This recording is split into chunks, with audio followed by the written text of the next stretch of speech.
Hey guys, this is Kino DVT here, bringing you a game between EGidrA and MC. Now this is part of MLG Columbus, I think is what it's called, and it should be quite interesting to see what happens. I have not seen this game previously, and if my computer will start playing, there we go.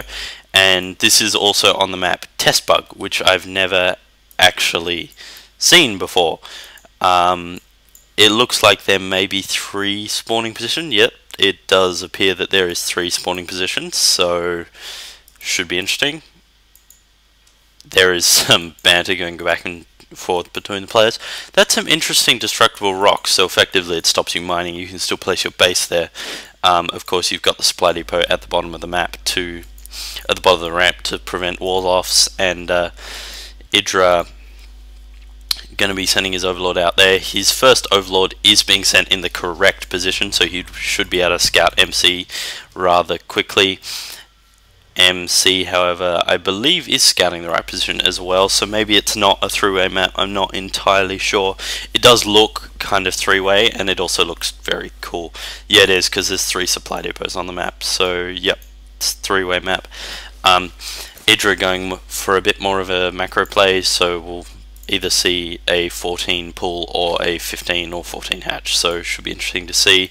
MC, I think this might be the second of the round of 3, I have no idea, but from the banter we just heard, I gather that he won the previous game and EGidrA is raging out as per spec with our good friend EGidrA. We don't see, yep, there goes the spawning ball, and also there goes the first gateway for MC, so him favouring a much more macro game rather than say an 11 gate or something, so not your typical 4 gate build which is seen on ladder.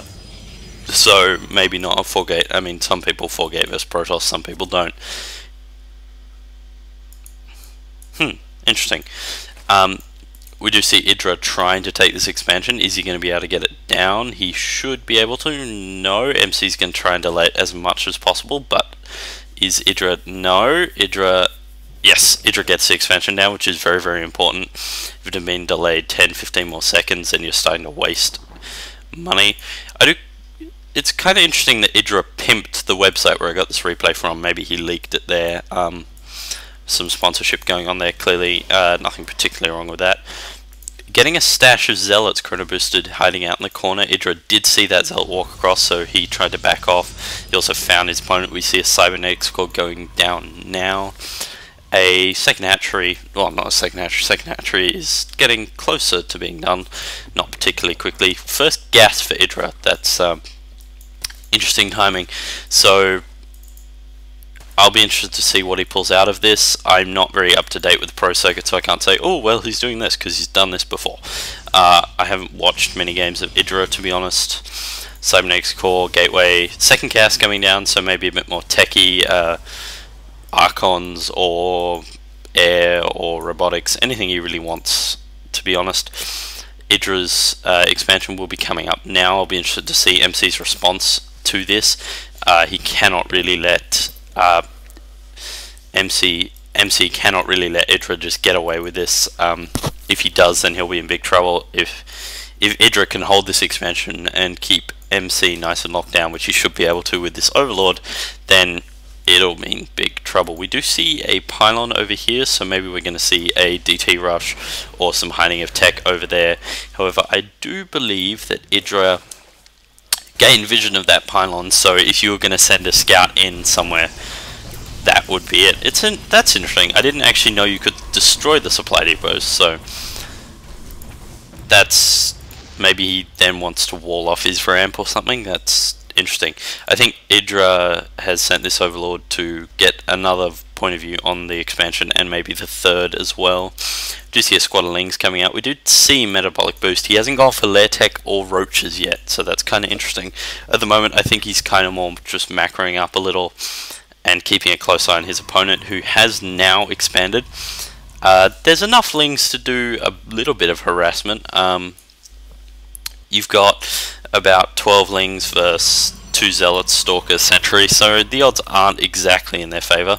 He is going to start taking out these destructible rocks and securing a gold expansion, so this could be semi-game changing. They're also rich Vex Speed gas geysers, which is not something you see in ladder very often, so that changes the game a little bit. But I was right that these rocks are here to stop you from mining, but they allow you to expand at the same time, which is quite nice. We do see a Stargate coming down. Is it hidden anywhere particularly important? Not really. So 2-gate Stargate off, no wait, 3-gate Stargate off an expansion. This should be interesting coming from MC.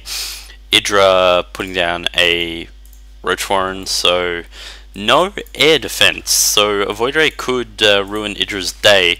However, he is putting down an Evolution Chamber, so Spore Crawlers is definitely on the market. And he is getting out a 3rd Queen, which will then stop Void Rays fairly effectively.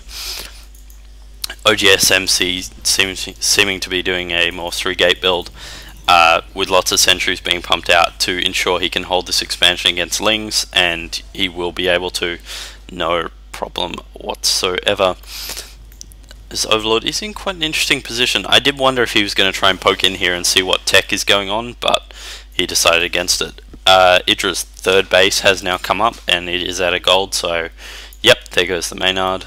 He is also Maynarding from the main, so Maynarding a fair amount of workers. EGidrA still only has 1 gas, which is interesting.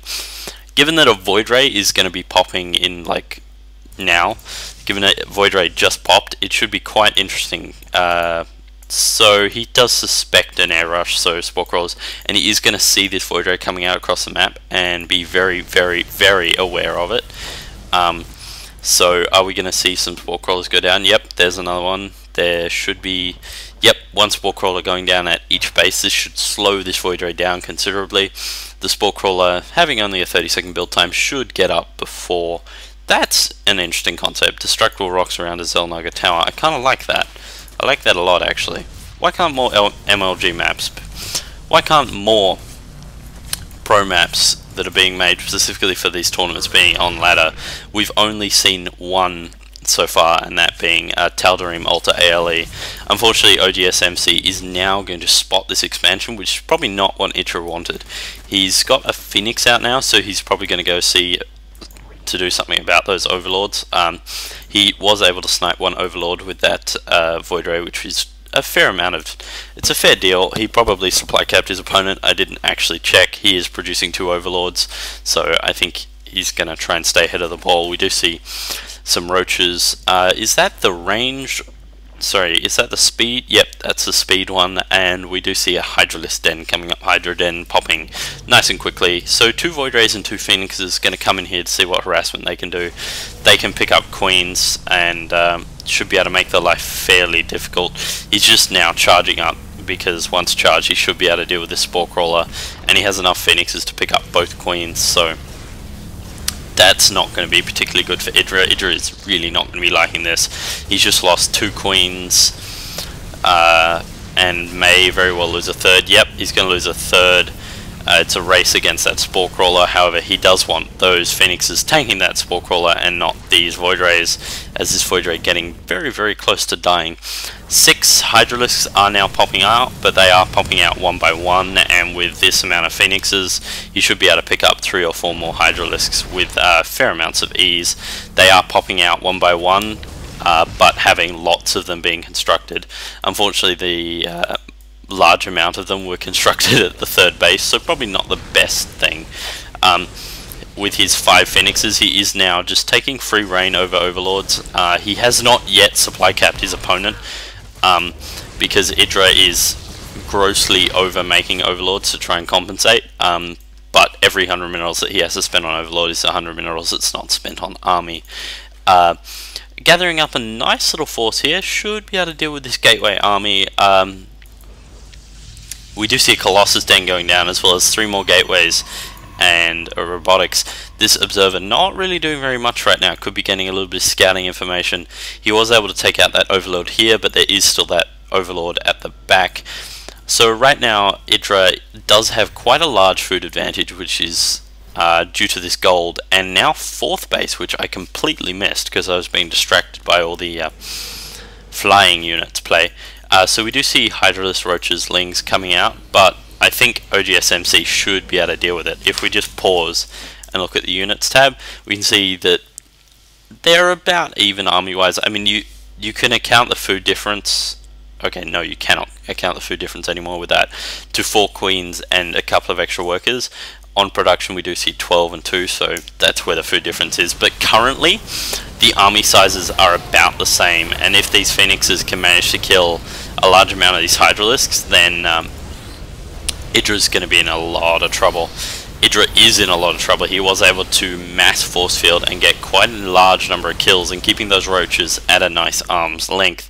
EGidrA needs to start pulling back these roaches and stop pushing, because this is really not going in his favor.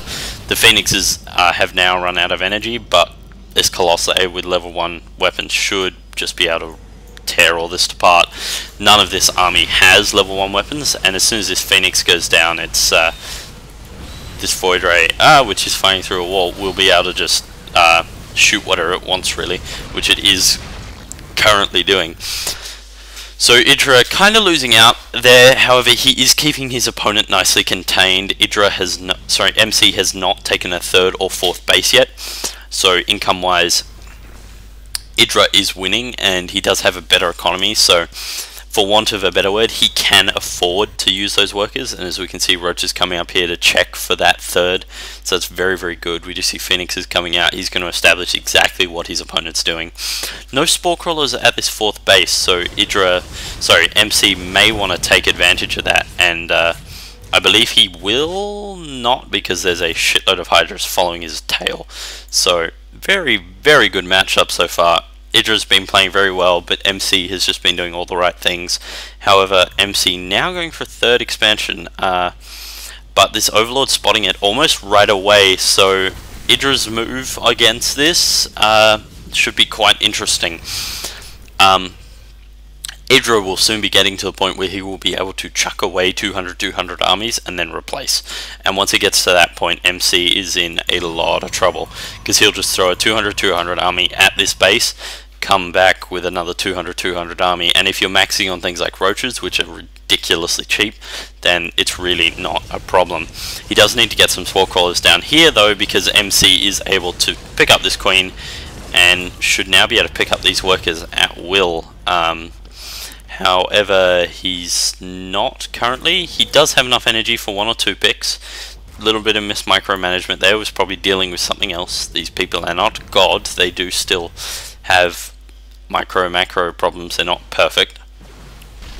So EGidrA's Roach is going to have a lot of trouble here. However, they do move stunningly quickly, but very, very nice force fields by MC, and EGidrA kind of needs to just pull back, losing quite a large number of that army, but still deciding to just stick around. Maybe it's an all or nothing kind of proposition, but he is doing quite well nonetheless. He will be able to deal quite a large amount of damage to his opponent.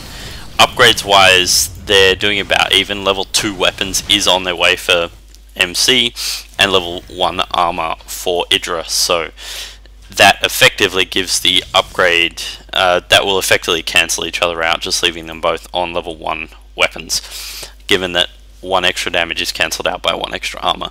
However, we do see some Corruptors and level 1 Zerg attack in the air, so I think we're definitely gonna pardon me guys, I'm feeling a bit sick, so my throat's a bit sore. We're definitely going to see some Broodlords coming out here if he has the chance. However, Corruptors will just help him deal with the Colossi, the Phoenixes, and the Void Rays. MC was able to secure this expansion quite nicely. Has not quite yet mined out his naturals, so that's a good thing. He is effectively on 3 base now. EGidrA should be maxed out very quickly, unless he's saving them for Broodlords or something. So at this point, EGidrA is now, I'm going to throw away my army, get another, I'm going to throw away my army, get another. He's going to start stockpiling money very quickly because he can no longer produce.